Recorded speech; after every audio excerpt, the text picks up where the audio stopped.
Ha şimdi oldu. Oluyor mu? 3, 2, 1.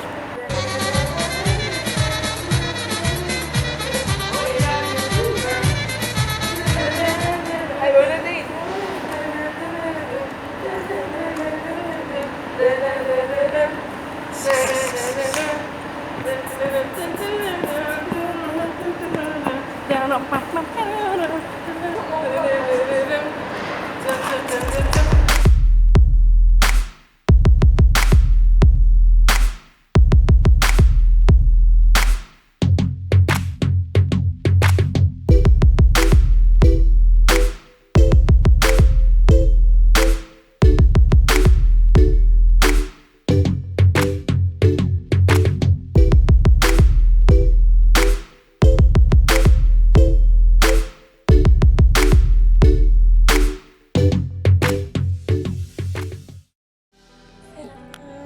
Selam.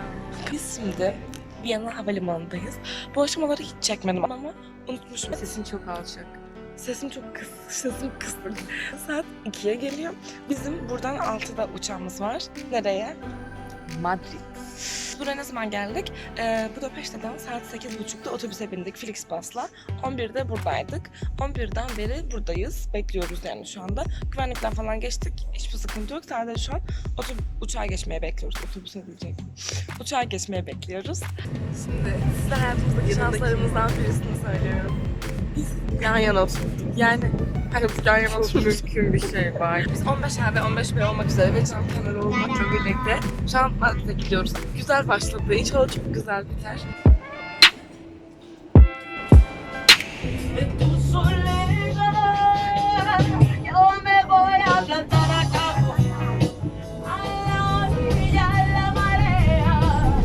O kadar zor bir şekilde metroya bindik ki inanamazsınız. Ben bunu da anlatacağım ama gerçekten yorulduk. Anton Martin durağında indik.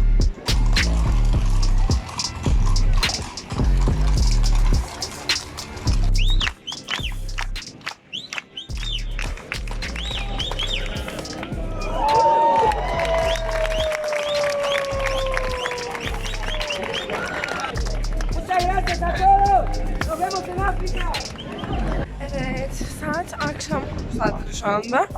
Bu arada pek bir şey yapmadım çünkü bu zamanın yarısında uyuduk. Geri kalan zamanında da biraz gezmeye çalıştık.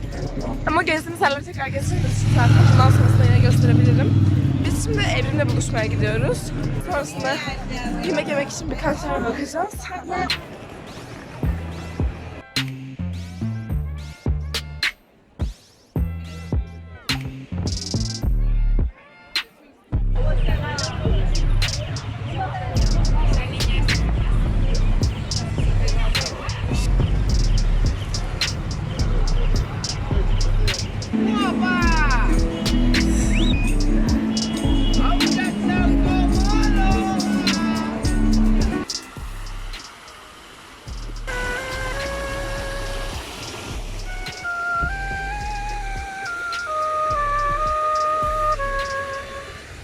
Arkamda gördüğünüz yer Kraliyet Sesi hala çıkıyor.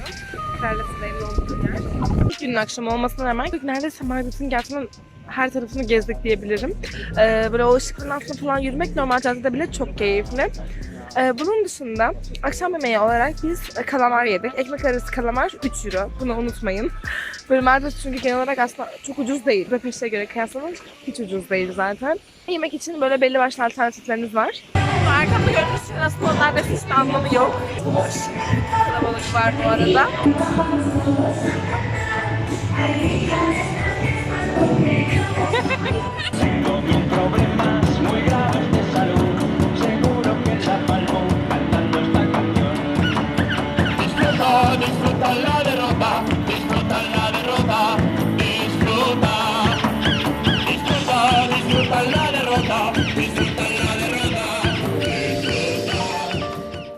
Evrimden ayrıldık az önce. Sonra kendimiz gezmeye karar verdik. Biz artık maalesef hepsini gezdiğimiz için yarını sadece böyle fotoğraf çekilmemiz. İşte çok da beğendiğimiz şeyler tekrar gideriz falan diye ayarladık. Evrim sağ olsun her şeyi gezdirdi bize. Çok güzel bir böyle şehir turu yaptık akşam için. Ben Herkese günaydın. Sağ olsun Evrim sayesinde neredeyse bütün Madrid'i gezdik. Şimdi sadece tekrar ediyoruz. Ya da işte fotoğraf çekilecek güzel yerlere gidiyoruz. Sesim düne göre çok daha iyi. Çok daha iyi konuşabiliyorum en azından. En azından İngilizce konuşurken insanlar beni duyabiliyorlar, karşıdakiler. Dün havalimanında çok zorlandık çünkü. Bunun dışında çok güzel bir yerdeyiz. Retro Park'tayız. Retro Park'a getirdi Sena bizi. Öyle güzel bir gün. Akşam Lizbon otobüsümüz var. Akşama kadar buradayız.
Sırada bana geliyor, gel bana güzel kız, kalbimi çalan hayır, haydi havaya.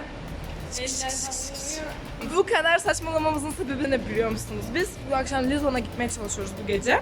Ama bizim otobüsümüz rotar yapmış ve hiçbir şey bunu yazmıyor. Bu otobüsü kaçırdık zannedeceğiz. Ve garip bir şekilde bizden başka da Lizbon'a gidecek sanırım yok. Kimse beklemiyor çünkü bizden başka. Umarım gidebiliriz. Gerçekten biraz kafayı yedik. O yüzden damat alayı oynuyoruz Madrid'de otobüs istasyonunda. Günaydın. Şu anda saat burada 10 ama Türkiye'de saat 1. Çünkü şu an Lizbon'dayız. Portekiz'le arasında 3 saat var Türkiye'nin şu anda. Sabahleyin indik otobüsten. Otobüse binişlerimizi falan hiçbir şey göstermedim. Otobüsümüz geç gelmişti. Burada saat 7.30 falan da indik. Şu an işte saat 10. Hosteli check-in yapmadık ama çantalarımızı bıraktık. Hafif böyle bir şeyler yemeye geldik. Şimdi tekrar hostele geri dönüyoruz çünkü hostelin önünden bir şehir turu kalkacak. Rehber bizi aldı hostelin önünden. Bir başka bir hostelden gelecek olanları bekliyoruz. Selam. But we'll go there. So this church is called Igreja de São Domingos. Escola Nesta Tolerância.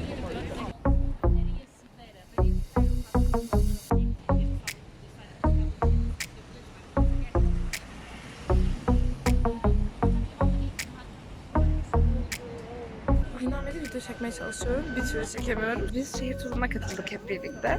Rehber bir şeyler anlatırken ben o şekilde çekmeye çalışıyorum. Lizbon'la ilgili ilk izlenimlerimiz çok güzel. Çünkü Lizbon bence çok farklı bir şehir diğer Avrupa şehirlerine göre. Gerçekten yine çok uyuyamadık otobüste olduğumuz için. Sence yolculuğumuz nasıldı sana?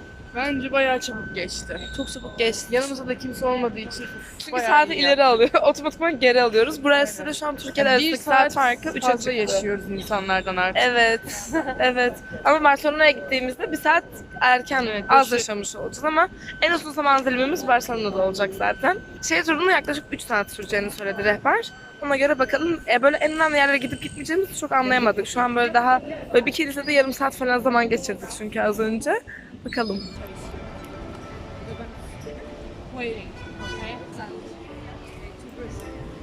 We're here. Evet biz yine çok deli çılgınlıklar yaptık ve turu yarıdaki bırakıp geldik buraya. Aslında başta böyle yürüyorduk işte bu caddenin ismini bilmiyorum da bunu çekeceğim dışarıya çıkınca zaten. Geçerken A Padaria Portuguesa diye bir böyle pastane tarzı bir yere geldik. Bu Belém turtası diye çok ünlü bir tatlası var buranın. Göstereceğim şu şekilde. İşte kadın rehber bunu gösteriyordu bize daha çok.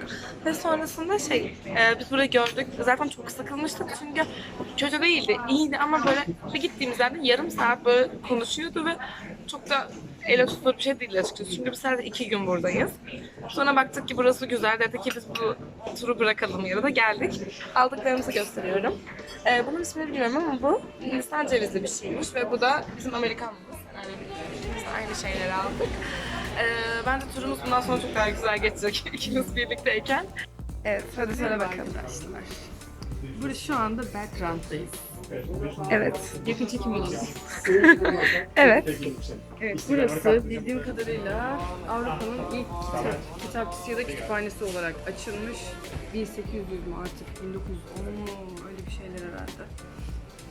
O yüzden geldik. İzlemeye devam et. Evet, bu arkamızda gördüğünüz Avrupa'nın en Elevador de Elevador de Santa Justa. en eski asansör. Dünyanın Evet. mı Avrupa'nın mı? Ya Avrupa ya dünya. Ya Avrupa'nın ya en büyük, en uzun asansörü. En büyük asansör. İlk asansörü. En uzunu değil, en uzun. Bizim benimki daha uzun çünkü. Vay de en uzun. Evet. Evet, A'yı da tamamladık. Biz çünkü rota oluşturmuştuk. A, B, C. Kaç tane rotamız var? 8 rotamız var şu an. İkisini bitirdik. Hatta bence birkaç tane daha bitirmişizdir bugün şöyle Aynen. geçerken. Şimdi D ile C'ye doğru gidiyoruz.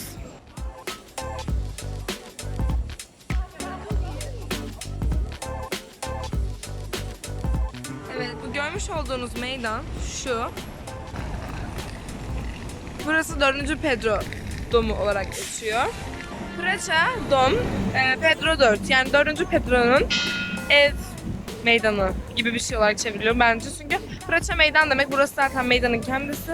Bu da muhtemelen onun anıtına dikilmiş olan heykelleri diye düşünüyoruz. Bir rotamızı daha tamamladık. Sabahleyin aslında normalde buraya çekmeye çalışmıştım biz turdayken ama tam olmamıştı. Şu gördüğünüz bina tren istasyonuydu. Bu tren istasyonunun zaten ön tarafından size Fado ile ilgili heykeller vardı. Oraya çekmiştim. Burası da çok ünlü bir restoran aslında. Ama pek bizim yiyebileceğimiz tarzda şeyler yok diye biliyorum.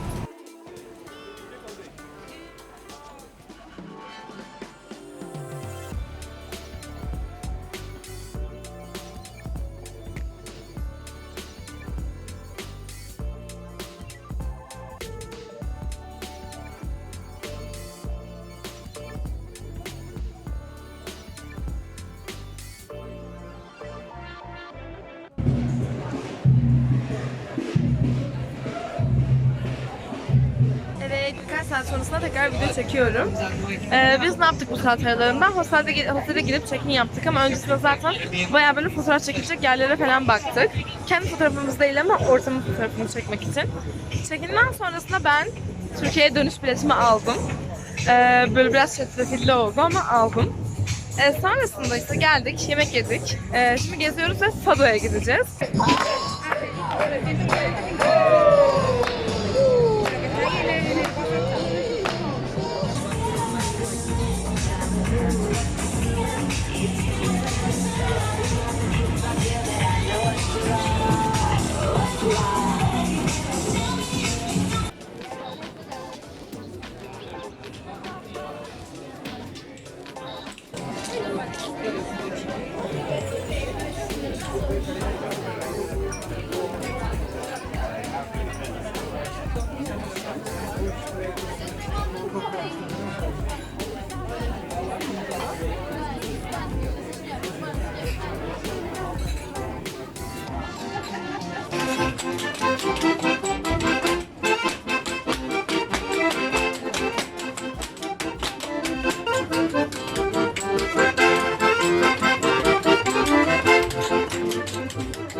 Era saudade chorando, amor do amor vivia.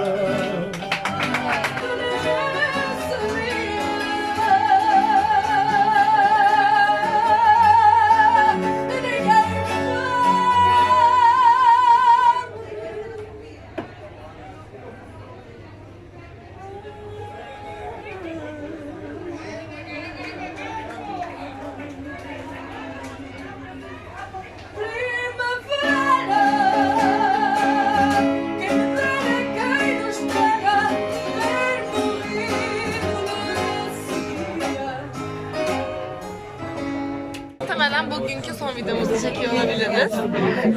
Fado'yu izlemeye değil dinlemeye geldik. Ortamı zaten göstermiştim. Şöyle bir ortam var. Herkes iç içe çok böyle sıcak bir ortam var ve böyle bir sanatçı diğeri geliyor. Gerçekten güzel bir ortam. Bunun dışında ilk buraya gelmiştik. Burayı biz hostlara sorup öyle gelmiştik buraya. Yemek yedikten sonra ben buraya geldik. Ama çok geç gitmeyeceğiz çünkü yarın sabah erken kalkıp günün geri kalanını tadını çıkartmak istiyoruz. Yarın görüşmek üzere. Madrid'de Lizbon'daki ikinci günümüzden günaydın. Makyajsızız ama çok mutluyuz. Çünkü o kadar güzel bir kahvaltı yaptık ki hostelde. Bizim hostelimiz gerçekten o kadar güzeldi ki şu ana kadar kaldığım en iyi hostel. Hatta dışarıda kaldığım en iyi yerlerden birisiydi bizim hostel. Good Night Hostel, Lizbon. Eğer gelirseniz kesinlikle burada kalın. Kadın yatakhanesi de var, karma yatakhanesi de var. Hangisini tercih ederseniz. Konu var ki yani al de ki ya burası benim odam artık. Aynen, Burası ben benim fotoğraflarını çektim ileride evime ilham alırım diye. Çok güzeldi. Gördüğünüz gibi geldik şu kısım. Aslında kafalarına falan bir şeyler takmışlar. Görüyorsunuz orada. Ama biz Seren dediği gibi eğer turun sonunu bekleseydik belki söylerlerdi. Burada şunların hepsini gece aydınlatıyorlar zaten. Burada ayrı bir heykeli var. Onun ön tarafına gideceğiz.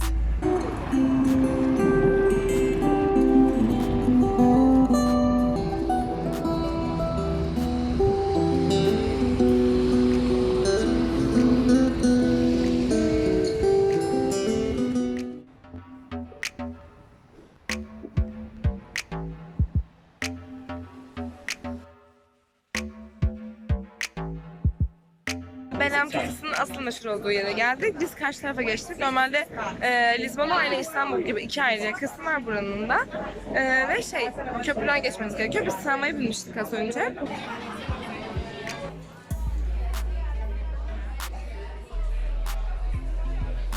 Biz normalde az önceki gibi normal takeaway olarak aldık. 2 tane yedik hatta Belem turtasından ama sonra baktık ki çok güzel oradaki yaptıkları diğer şeyler ve buranın böyle asıl geleneksel olan tatları da var. Dedi ki oturalım. Böyle çok tatlı bir yer var. Da her yer bu şekilde. Siparişimizi verdik, onları bekliyoruz. Şimdi bu gördüğünüz karidesli olan. Bunun ismini unuttum ama bu asıl önemli olanlardan. İşte böyle. Bu buradaki kekler. Ve bu da Belem turtası.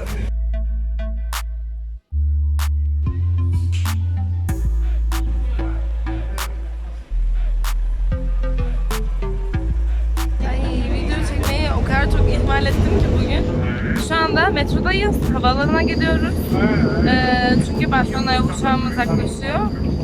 Yetişemeyeceğiz diye korktuk ama yetişebiliyoruz. Çok uzun sürmüyormuş şehir merkezinden havalimanına gitmek aslında. Ve normalde biz dün şöyle bir kart almıştık. Bu kartın içinde işte 1,5 euro yüklüyorsunuz. Bu kartın gelmesi 50 cent. Toplamda biz 2 euroya Ortagar'dan şehir merkezine gelmiştik. Şimdi yine aynı karta 1,5 euro yükleyip bu sefer metroyu kullanabiliyoruz. Halbuki bugün çok fazla yağmur yağdı. O yüzden hiçbir şey yapamadık ama kart ne kadar kötü olsa da böyle İstanbul falan görebiliyor musunuz bilmiyorum. Ama içindeki manyetiği çalıştığı için çok işte bir sıkıntı olmadı. Şimdi gidiyoruz. Maalesef biz bunu burada bırakmak zorunda kalıyoruz çok üzülerek.